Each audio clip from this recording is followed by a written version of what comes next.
apprendre ici à représenter trois séries statistiques sur tableur en graphique statistique. Donc ici, vous avez le premier tableau, donc dans le document que je vous ai donné en classe, qu'on va représenter avec un diagramme en bâton.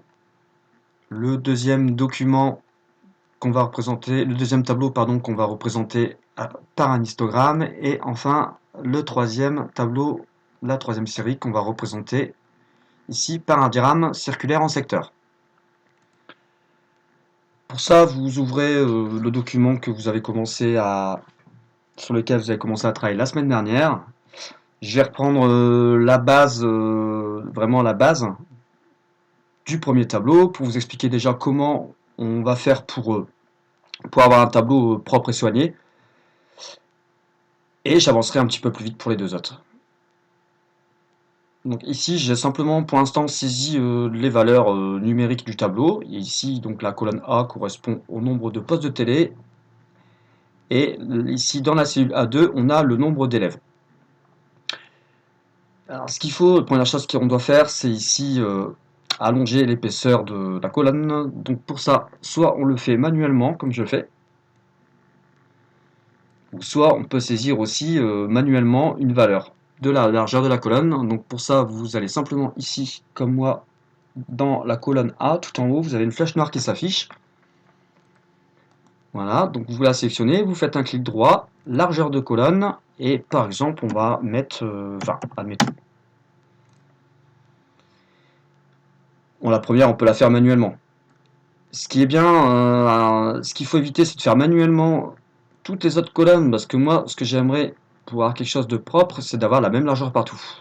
Une largeur de colonne identique pour colonne B, C, D, E et F. Dans ces cas-là, on va en sélectionner plusieurs. On fait un clic droit, largeur de colonne, et on va partir sur 15. Voilà, 15, on voit que c'est beaucoup de trop. Donc largeur de colonne, on va prendre 10 pour changer. Voilà, donc on aura ici les colonnes B à F qui ont la même largeur.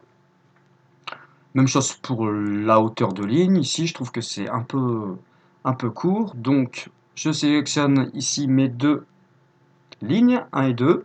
Et en hauteur de ligne, je vais saisir. On va partir sur 20 comme valeur.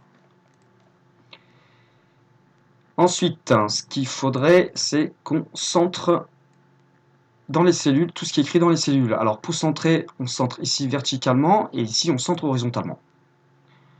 Ensuite, il me manque toutes les bordures du tableau. Donc pour avoir les bordures, on va simplement sélectionner ici toutes les cellules qui m'intéressent, donc avec un clic gauche. Je reste appuyé sur le clic gauche, et je sélectionne tout. Et dans les bordures ici, on va prendre toutes les bordures. Je vais mettre ici le nombre de postes et le nombre d'élèves en gras. Voilà. Et pour ajouter une petite trame de fond grisée, je vais ici aller sur le pot de peinture. Et je sélectionne grisé aussi. Alors, je vais vous montrer une petite astuce qui peut servir des fois. Des fois, on a un texte qui est beaucoup plus long que nombre de postes. Admettons si c'était nombre de postes de télévision. Je suis en caractère majuscule. Je recommence. De télévision. Alors, ce qu'il faut éviter, c'est d'élargir ici la colonne jusqu'à ce que tout le texte passe dans la cellule. Ici, on peut le faire, c'est pas trop dérangeant. Mais admettons qu'on a un texte qui est encore plus long que ça. Dans ces cas-là, ici, vous allez sur renvoyer à la ligne automatiquement. Et dans ces cas-là, après, forcément, on va agrandir ici la hauteur de ligne. Et on va prendre 25. On peut même prendre 30. Hauteur de ligne, je vais prendre 30. Voilà, ça nous servira pour d'autres TP qu'on fera la suite sur Excel. Ce qui m'intéresse maintenant, donc, c'est de faire le graphique. Donc on avait dit qu'on partait ici sur un diagramme en bâton. Petite parenthèse avant qu'on fasse le diagramme. Ici, on va faire tous les diagrammes sur un seul document Excel, sur 3 feuilles différentes. Donc pour ça ici, vous voyez ici, vous avez écrit feuille 1 en dessous. Donc la feuille 1, je double-clique dessus et je vais noter ça. Je vais noter ici, pardon, diagramme en bâton.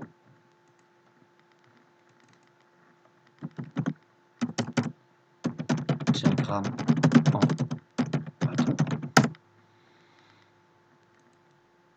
La deuxième, ce sera, donc j'appuie sur le petit plus. Dans la deuxième feuille, on avait dit qu'on ferait l'histogramme.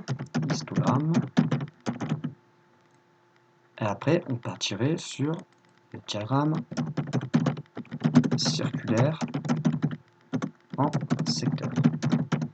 Voilà, au moins l'avantage, c'est qu'ici, on a tout sur un même document Excel, sur 3 feuilles différentes. Et après, on pourra jongler entre toutes les feuilles. Ça, c'est quand même hyper pratique. Voilà. Maintenant, donc, le diagramme en bâton. Alors, pour faire un diagramme en bâton, première chose à faire, sélectionner toutes les cellules du tableau. Ensuite, on va aller dans Insertion, ici. Donc là, vous avez vu, vous avez toute la partie avec tous les graphiques. Donc on va partir sur le premier, ici. C'est marqué insérer un diagramme en bâton ou un diagramme en barre.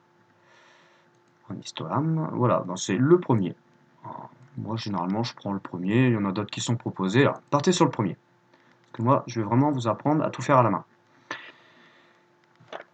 Ici, donc, les rectangles bleus ne m'intéressent pas. Voilà, je pars vraiment ici sur les rectangles qui sont orange. Ici, la légende ne m'intéresse pas. Donc, je la sélectionne, je supprime. Et ici, je sélectionne et je supprime. Voilà. Pour avoir un joli diagramme en bâton, il faut que les largeurs de colonnes soient beaucoup plus petites que ça, le plus petit possible.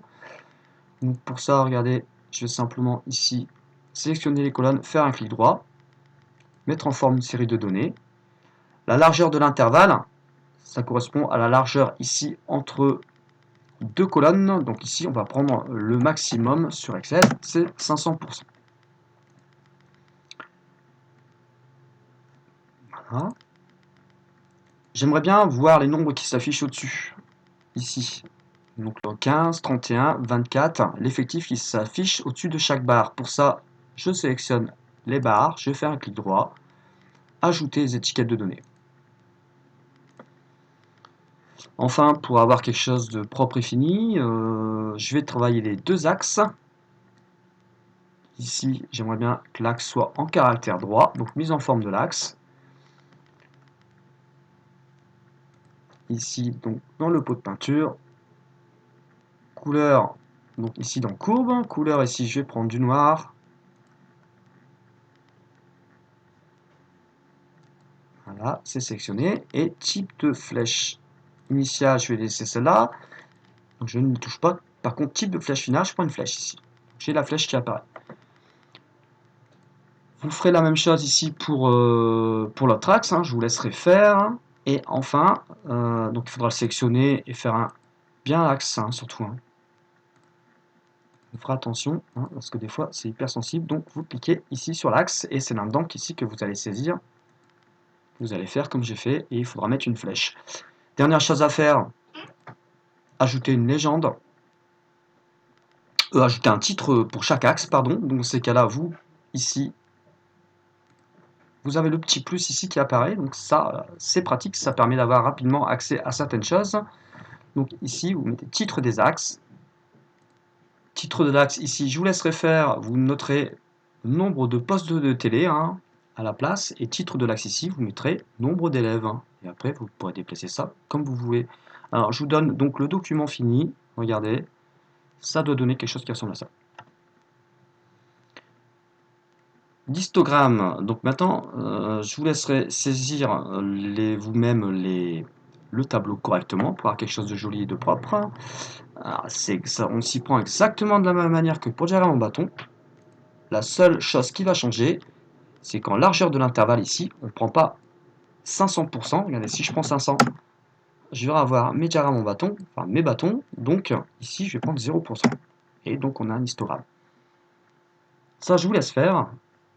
Il suffira peut-être de regarder une deuxième fois la première partie de cette vidéo. Et enfin, le diagramme circulaire en secteur. Je le supprime, je vous remontre comment on fait. Vous sélectionnez tout le tableau. Toujours dans Insertion. Ici, vous voyez, il y a le cercle. Vous prenez le premier. Voilà. Vous supprimez